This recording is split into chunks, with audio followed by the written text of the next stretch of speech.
কথাও বলবো যে চাঁদের জন্য আপনারা আমাদের জুলুম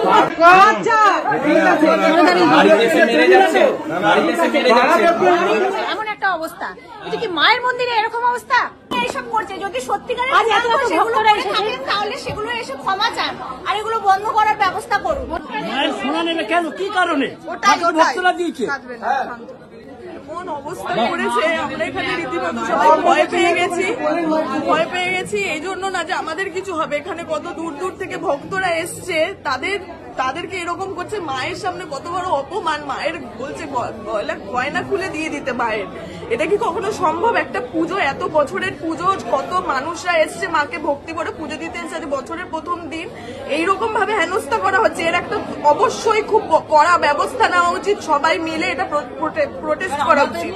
নমস্কার, সবাইকে ইংরেজি নববর্ষের শুভেচ্ছা ও অভিনন্দন রইল। বন্ধুরা, 1 জানুয়ারি আমাদের উত্তর কলকাতার সুকা স্ট্রিটে শ্যামা সুন্দরী মন্দিরে ঘটে গেছিল এক অপ্রীতিকর ঘটনা, যার জেরে মাকে মন্দির থেকে স্থানান্তরিত করা হয়েছিল অন্যত্র। এটা কিন্তু আমাদের কাছে খুব দুঃখ এবং লজ্জাতম, তার কারণ আমাদের মতন কিছু মানুষদের যাদের বিশৃঙ্খলতা এবং যাদের ভুল ম্যানেজমেন্টের জন্য আজকের মাকে অন্য জায়গায় স্থানান্তরিত করা হলো। তো মা ওখান থেকে চলে যাওয়ার মূল কারণ হচ্ছে যেহেতু জায়গাটা খুবই ছোট জায়গা, তার কারণ এপিসি রোড থেকে যখন আপনারা হরিনাথ ডে রোডে উঠবেন তখন ওই রাস্তাটা খুব বেশি হলে 12 থেকে 16 ফুট হবে, তার থেকেও কম হতে পারে। যাই হোক, ওখানে একটু এগিয়ে গিয়ে আবার যখন ডান দিকে মায়ের মূল মন্দিরের দিকে যে রাস্তাটি আছে কিন্তু 4 ফুট থেকে খুব একটা বেশি হবে বলে মনে হয় না। ওখানে ফাল্সানিতে একসঙ্গে এত ভক্ত সমাগম হয়েছিল না, তো সেই কারণে ওখানে কর্তৃপক্ষরা ম্যানেজমেন্ট করতে পারেনি। আর তাছাড়া ওখানে লোকাল লোকদের একটু অসুবিধা হয়েছিল, সেই কারণে হয়তো ওনারা চিল্লামিল্লিও করেছিল, তো সেই কারণে মন্দির মনে হয় বন্ধ হয়ে গেছে। তো বন্ধুরা, আমার যেটা মনে হয় যদি মন্দির ইন ফিউচারে খোলা হয় জনসাধারণের জন্য, তো আমার এই ভিডিওটি যদি মন্দির কর্তৃপক্ষ দেখে তো তাদের কাছে একটাই কথা বলবো, এখন অনেক মন্দিরে এই মোবাইলের অ্যাপের মাধ্যমে কিন্তু মাকে দর্শন করার একটা টোকেন দেওয়া হয়।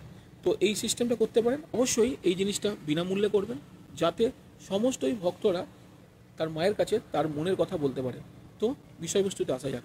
তো এই রকম একটা অ্যাপ যদি তৈরি করেন, ধরে নিই যদি আমরা দিনে 10 ঘন্টা মায়ের মন্দির খোলা থাকবে জনসাধারণের জন্য, আর ঘন্টায় যদি 20 জন করে ভক্তরা মায়ের দর্শন পাবে, এই রকম একটা সিস্টেম বা এই রকম একটা টোকেন সিস্টেম অনলাইনের মাধ্যমে যদি করা হয়, মেবি 2 আগের থেকে বুকিং করতে পারবেন।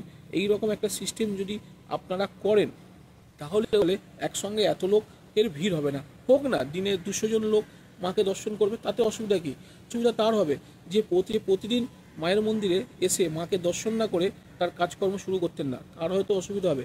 তার কাছে অনুরোধ, মায়ের একটা ছবি নিয়ে যান, দেখবেন আর নিজেকে মনে করবেন মায়ের মন্দিরে এগিয়ে আছে।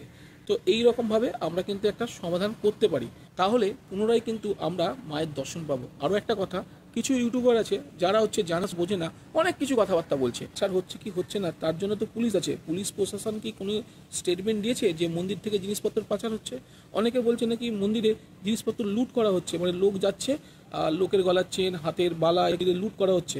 যদি এইরকম হয়েই থাকে তাহলে কি কোনো ব্যক্তি পুলিশের তো এফআইআর করেছে সেরকম কোনো উল্লেখ আছে? যদি উল্লেখ থাকে তাহলে মন্দির কর্তৃপক্ষ ভুল করছে, আর যদি উল্লেখ না থাকে তাহলে আপনারা এই রকম কথা ছড়াবেন না, তাহলে কিন্তু মায়েরই অপমান হবে। আর একটা কথা বলে রাখি, কলকাতায় এরকম অনেক মন্দির আছে যেগুলো 300 বছরের পুরনো। ওই এরিয়ারও আরেকটা মন্দির আছে যেটা 300 বছর পুরনো। প্রত্যেক দিন মোটামুটি মায়ের মন্দিরে 10 থেকে 15টি শাড়ি, এছাড়া পূজার প্রসাদ, এছাড়া আলতা সিঁদুর এসব জমা হয়। সবই কিছু কি মাকে পড়ানো হয়? খোঁজ করে দেখবেন তো একটুখানি। হয়তো সেই জিনিসগুলো কোনো এনজিওতে দান করা হতে পারে, হয়তো গরিব মধ্যে সেগুলো দান করা হতে পারে। তো যদি ওইগুলো দান করার জন্যে ওইখান থেকে নিয়ে অন্যত্র যদি কোথাও রাখার জন্য ব্যবস্থা করা হয়, সেটাকে পাচার বলে চালিয়ে দেওয়া কিন্তু অপরাধমূলক। প্রত্যেক মন্দিরে অলৌকিক কিছু ঘটনা ঘটে থাকে। হয়তো এখানে কেউ ঝুমুরের আওয়াজ, মা হেঁটে বেড়াচ্ছে, সেইগুলো হয়তো অনুভব করেছে, চোখে হয়তো নাও দেখতে পারে কিন্তু অনুভব করেছে। সেই অনুভবের মধ্যে বিভিন্ন মশলা মিশিয়ে বিভিন্ন ইউটিউবাররা এমন করে ছড়িয়ে দিচ্ছে যে মা নাকি এখানে পুরো হেঁটে বেড়াচ্ছে। নাকি মন্দির কর্তৃপক্ষ এখানে 501 টাকা থেকে 28,000 টাকা পর্যন্ত নাকি দক্ষিণা চাইছে। দেখুন, আমার যত বন্ধুবান্ধবরা গেছে তারা এইরকম কোনো অপ্রীতিকর ঘটনা তাদের সঙ্গে ঘটেছে সেটাও কিন্তু তারা আমাকে বলেনি। যাই হোক, কিছুটা ঘটনা বাকি ঘটনা।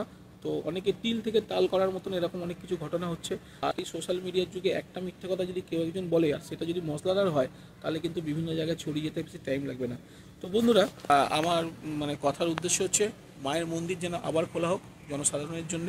আরও একটা কথা বলছি, সামনের সপ্তাহ থেকে আমাদের অমরনাথ যাওয়ার জন্য কীভাবে আপনারা প্রস্তুতি নেবেন সেই সকল জিনিসপত্রগুলো নতুন নতুন করে ভিডিও নিয়ে আসবো।